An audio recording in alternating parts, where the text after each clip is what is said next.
I'm Tyler Rowland, and I'm excited to introduce to you Jake Thelen, the new head coach of Covington Catholic men's basketball. And Jake, it's good to have you here. First off, I have to ask you, what is the feeling of returning to your alma mater? No, I appreciate it, Tyler. Thanks so much for having me on. And it's a huge honor to be the head coach of Covington Catholic, and it's a huge responsibility, one that I don't take lightly. And I'm extremely excited. I'm extremely grateful, and I'm just so happy that Mr. Rowe and Mr. Bacigalupo, believed in me and believed in my vision, and I was able to get this job. Mm-hmm. And talk a little bit about your vision, because everywhere you've gone, I was just fascinated looking through your resume, just all the success you've had just since graduating high school, and at a very young age. Yeah, I think one thing I always say is it's all about people, and it's all about relationships. And I think if you really care about people, and I think if you have good relationships with people, then everything else is going to take care of itself. So a big part of my vision, and I say this a lot, at Cov Cath, we're really going to care. We're going to care about people as a whole, not just as a basketball player. We're really going to work. We're going to work extremely hard, and we're going to do whatever it takes to win. We're going to compete night in and night out, and in every single practice. And we're going to have fun, and we're going to do things the right way. And I think all of those things are what's going to make Covington Catholic. Covington Catholic's always been an unbelievable job, but I think that's just going to continue the tradition-rich history at Cov Cath, and I'm excited to implement my vision and see where it goes. And let's talk about your journey at Cov Cath as a player. You graduated in 2011, and talk about just what that meant to you to get to be a part of such a great legacy. Yeah, I think it's really cool because, I graduated from Cov Cath. My brother graduated from Cov Cath. My dad graduated from Cov Cath. My grandfather graduated from Cov Cath. My four uncles graduated from Cov Cath. 8 of my boy cousins graduated from Cov Cath. So for me, when this job came about, it was something that really piqued my interest because it was personal to me. And it was a place that helped shape, I think, who I am today. And that's why I was so interested in the job. And I just think, our administration led by our principal, Mr. Rowe, and, our AD, Mr. Bacigalupo, I think their vision for Covington Catholic, and especially for athletics and men's basketball, was something that really excited me. And I could just feel their passion and their drive to want to keep, Cov Cath at the very top. And it was something that, I was extremely interested in, and it gave me a ton of energy when I talked to him about the job. And that's kind of what led me here today. Bellarmine years in particular, I admire how you became a first-team All-American, and the special honor, and calling Division II at West Virginia State myself. I've seen just how hard that is to do. Oh, yeah. What advice in particular would you give a college athlete to succeed at the level that you have? I just think, I always say this too, it takes what it takes. You got to work at it. You got to care about it. And it has to drive you. And I think if you have that mentality, I think you'll be successful. And, that's kind of how it was at Bellarmine. But I say this all the time. I had great people around me that helped me get to where I am. And I had great coaches and great mentors and great teammates. And like I said at the beginning, it's all about people. And I think all those people, helped mold me into a really good basketball player and have a great career. And it's helped me have a very good career coaching as well. And I think it just goes back to what I said. It's all about people and, investing in people and pouring everything you have into what you're doing. And I think that's kind of what I would tell kids going into college today. And looking at Bellarmine, you see a program that recently has I mean, would have reached the NCAA tournament had it not been for just the rules pertaining to the transition. How does it feel to see Bellarmine exceeding at the next level? And I mean, I know this year was a little bit rough, but I mean, still getting to the Division I level is a tough process, and they seem to be doing a good job at it. No, they are, and I think Scott Davenport, the head coach at Bellarmine, has done an unbelievable job. And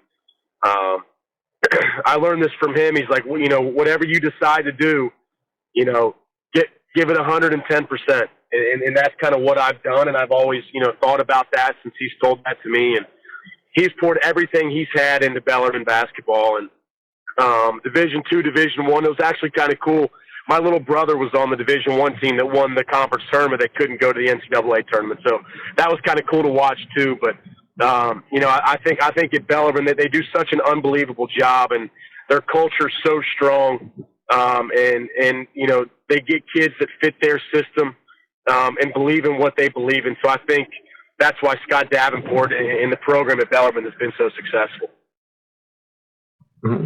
And after Bellarmine, you would move on to Georgia and work under Tom Crean. And, of course, Coach Crean, who had a Final Four in 2003 at Marquette. And you were also the youngest director of basketball and operations at a Power 5 school. Talk about your role at Georgia and what you helped do, because you were a part of assembling a recruiting class that was top 10. And, I mean, that's not an easy thing. I mean, I don't think Georgia – I think the last time they had a Final Four, I think 1983. But, I mean, I think, you know, known as more of a football school. I mean, talk about the challenges of that and how you were able to overcome it. No, I think Georgia was a really cool experience. And, you know, Coach Crean gave me an unbelievable opportunity. I'd worked for him when at Indiana for a year as well. And that's kind of how we had met. And when he hired me at Georgia, it was a huge responsibility. And you know, he put a lot into me and put a lot of faith in me, even though I was extremely young. And I learned so much from being there, and I grew so much as a coach and as a person. And I'm extremely thankful for Coach Crean for the opportunity that he gave me, because, you know, he's a big reason why I am where I am today. He taught me a lot. I learned a ton from him, and you know, obviously we had good success when I was at Georgia with him, especially in the recruiting. And you know, obviously we recruited and coached Anthony Edwards, who was the number 1 pick in the NBA draft. So I think all of that was extremely exciting. But you know, he gave me a lot of responsibility at an extremely young age, and I kind of just had to figure it out and just learn how to do stuff. And you know, that's helped me get to where I am today.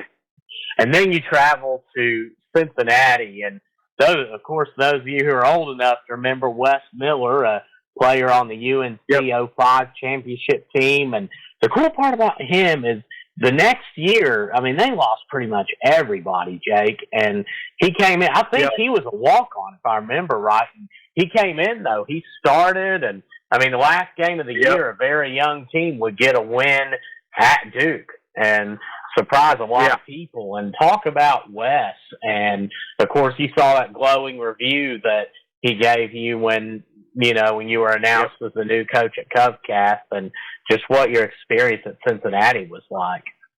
Yeah, you know, Coach Miller is an unbelievable person. I always say he's a great basketball coach, and he's an even better person.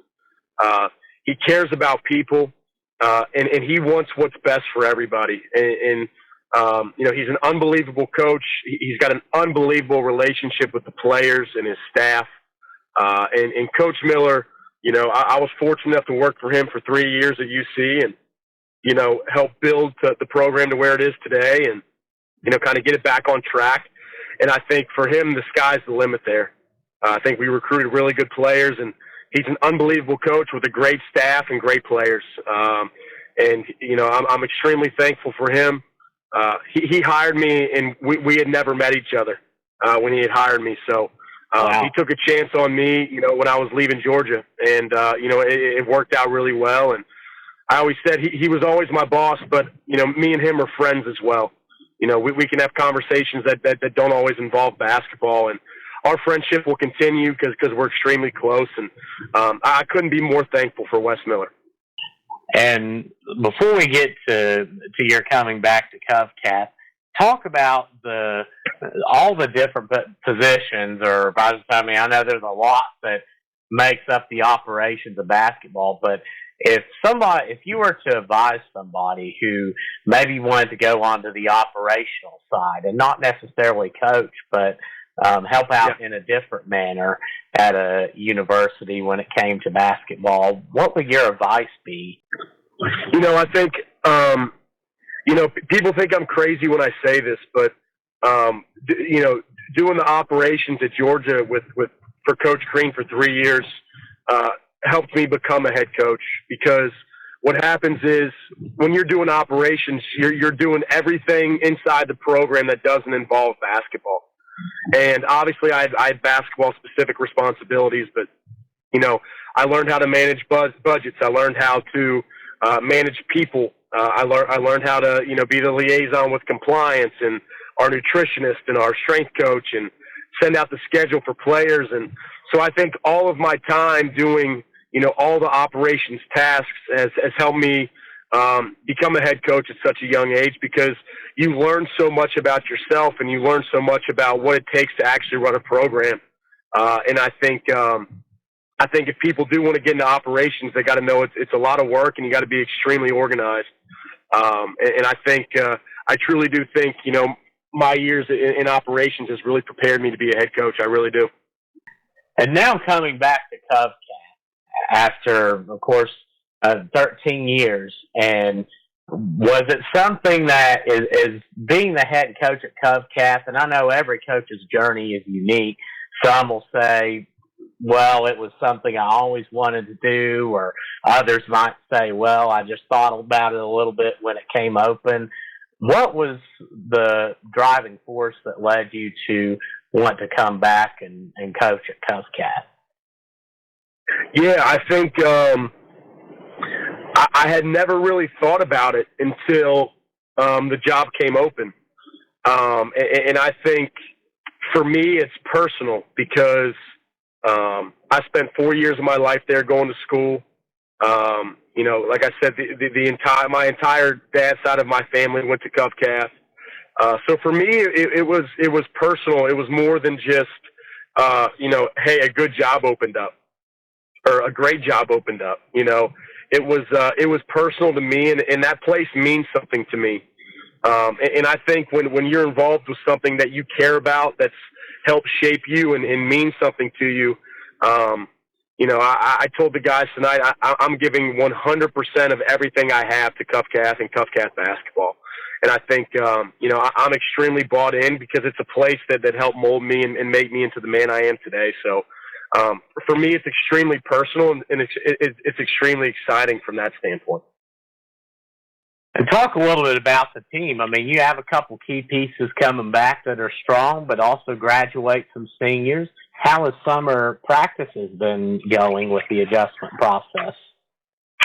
Yeah, I haven't been around a ton, because it's been so new, and I'm still, finishing up some stuff here over at UC just to help make that transition as smooth as possible. Mm-hmm. So I've been around a little bit, and I think we're going to have a really good team. I think we got some guys that have, valuable varsity experience. And I think we have guys that play crazy hard. And I think for me, just being bought in and playing crazy hard and really understanding your role is something that's going to be, really good for us. So I think I'm excited about coaching this team, because, like I said, they're good people and they're good kids, and I'm excited to get going. And then here's some questions now, shifting the topic to get to know you better, Coach, and they're a little bit faster. We'll talk about, first off, your favorite memory in sports, and this can be from the time you were first able to carry a basketball. Yeah, I think my favorite memory in sports is when we went to the Final Four when I was playing at Bellarmine. I think that's an experience I think about actually pretty often. And that's probably my favorite memory in basketball. What would your favorite food be? My favorite food? is probably pasta. I really love spaghetti. I really do. And as a player, what was your pregame routine? I was crazy about my pregame routine. So I would wake up in the morning at the same time on game days. We always had shoot-around at like 2:15. I would go to shoot-around. We would have pregame meal, and then I would always go take like an hour nap before games. I'd come over for the game. I would take a shower in the locker room. I would get my ankles taped, and then I would go through my stretching and my shooting routine before I played. So I was crazy about my pregame routine. I did the same thing every game. And your favorite NBA player? This could be all time. My favorite NBA player, probably all the guys I've coached. So OG Anunoby, Thomas Bryant, Anthony Edwards, Nick Claxton, Juwan Morgan, all those guys. I don't know if I miss anybody. All those guys are my favorite because I'm proud of them. And, I have a lot of experience with all those guys and just working with them, while they were in college. So I'm proud of all those guys. I love watching them play, and I love, I have good relationships with all of them. So those are all my favorite NBA players. And what are some of your hobbies when you do get a chance to be off the court? I know you're a busy guy, but you do get a few minutes. What's something you like to do in your spare time? I love to hang out with my family. Family means a lot to me. I love to hang out with them, and I love to play golf with my brother. So those are probably two hobbies I enjoy doing. When I'm not coaching basketball, but just spending time with my family. They're all my best friends, and I'm the oldest of five. So I got three sisters and a brother, and then my mom and my dad. So any chance I can to hang out with them in my spare time is what I do. And what's a cool fact about yourself? Something maybe that not a lot of people know. A cool fact about me. My junior year of college, I led all levels of basketball in field goal percentage.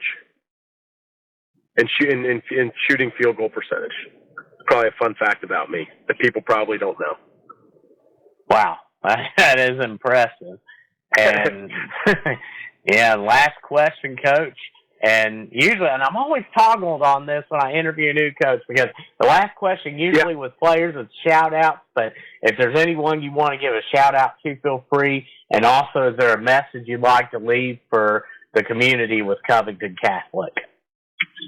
No, I think for the community of Covington Catholic, I think I'm extremely excited and honored to be the new head coach. And I promise you, I'm going to give you everything that I have to make this to continue the success of this program, and continue the trips down to Rupp Arena, to win state. And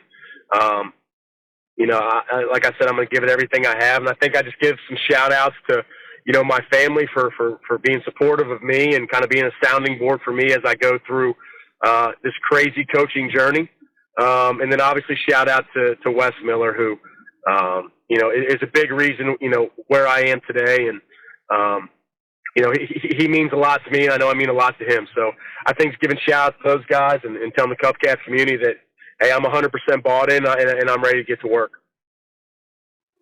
All right. Well, Jake, we want to say thank you for coming on to the show, and be sure to stay tuned and pay attention to this Cov Cath team. As usual, I'm sure they'll be right in the thick of things, and we look forward to watching them this season, and hopefully they'll get to make a trip to Eastern Kentucky, as selfishly there. But